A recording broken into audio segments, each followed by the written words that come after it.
അപ്പം നമ്മുടെ കനിസ്തയിലെ അടുത്ത ഓണം റിലീസ് ഐറ്റം വരുന്ന ഒരു സിമ്പിൾ ആയിട്ടുള്ള ഒരു സാരിയാണ്.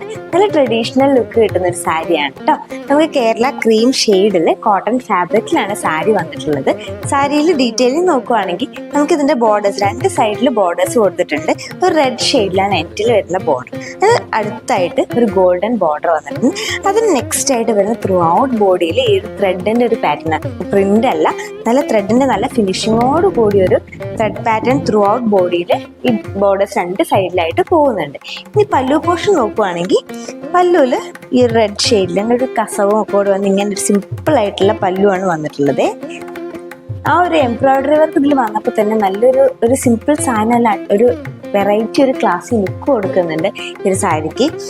പിന്നെ നമുക്കിതിന്റെ ബ്ലൗസ് പീസ് വരുമ്പോൾ ഞാനിപ്പോൾ വരുന്ന റെഡ് ഷെയ്ഡിലുള്ള ഒരു ബ്ലൗസ് പീസാണ്. നമുക്ക് ഇതിന് വിത്ത് ബ്ലൗസ് ആയിട്ട് നമ്മൾ കൊടുക്കുന്നത് പ്ലെയിൻ ഈ കേരള ക്രീം ഷെയ്ഡ് തന്നെ ഇതേ റണ്ണിങ് ഫാബ്രിക്കിൽ രണ്ട് സൈഡിലും ബോർഡേഴ്സ് ആയിട്ട് വരുന്നത്. സ്ലീവ്സിനൊക്കെ ബോർഡേഴ്സ് അറ്റാച്ച് ചെയ്യാൻ വേണ്ടി അങ്ങനെ വന്നിട്ടാണ് ഈ ഒരു ബ്ലൗസ് പീസ് വരുന്നത് കേട്ടോ. അപ്പം നമുക്കിത് രണ്ട് ഓപ്ഷനിൽ അവൈലബിൾ ആണ്. നോർമൽ സാരി ആയിട്ടും അവൈലബിൾ ആണ്, അതുപോലെ തന്നെ റെഡി ടു വെയർ സാരി ആയിട്ടും അവൈലബിൾ ആണ്. അപ്പോൾ ഇഷ്ടപ്പെടുന്നവർ പെട്ടെന്ന് തന്നെ നമ്മുടെ താഴെ കാണുന്ന വാട്സപ്പ് നമ്പറിലേക്ക് മെസ്സേജ് അയച്ച് ഓർഡർ പ്ലേസ് ചെയ്തോളൂ കേട്ടോ. Thank you.